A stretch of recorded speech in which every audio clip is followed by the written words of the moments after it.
In a village there lived a farmer named Mohan. His family owned a small agricultural field. Next to his field was Raghu's field. The fields were separated by a boundary called bund. One morning Mohan noticed that Raghu had shifted the bund by a few feet. By doing so, he had managed to take over some of Mohan's land and increase the size of his own field.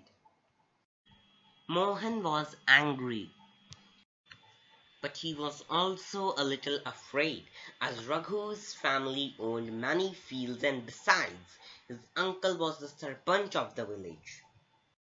But even so, he plucked up courage and went to Raghu's house.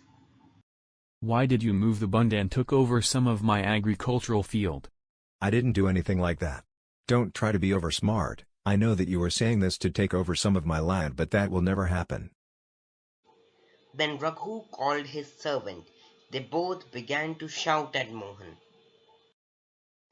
They began to beat him.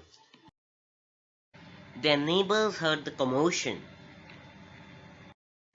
They ran to the spot where Mohan was being beaten. They took away Mohan from there. He was badly injured on his head and hand. One of his neighbors gave him first aid. One of his friends who worked in the village post office suggested that they go to the local police station.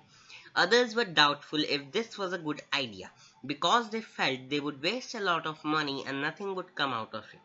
Some people said that Raghu's family would have already contacted the police. Finally, it was decided that Mohan would go to the police station along with some of the neighbors who were the eyewitnesses of the incident. On the way to the police station, one of the neighbors asked, Why don't we spend some more money and go to the main police station in the town? Mohan replied, It's not a question of money. We can register the case only in this police station as our village comes in its area of work. When they reached the police station, Mohan went to the person in charge, who is also known as station house officer or SHO, and told him what had happened. He also said, Sir, I want to give the complaint in writing. He brushed him aside and said, I could not be bothered to waste my time writing down minor complaints and then investigating them.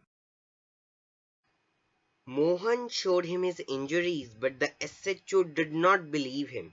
Mohan was puzzled and did not know what to do. He was not sure why his complaint was not being recorded. Mohan went and called his neighbors into the office. Sir, you have to write down our complaint. Okay. Mohan, you have to write the complaint and then give it to me. Don't worry, tomorrow I will send a constable to investigate the incident. Thank you, sir.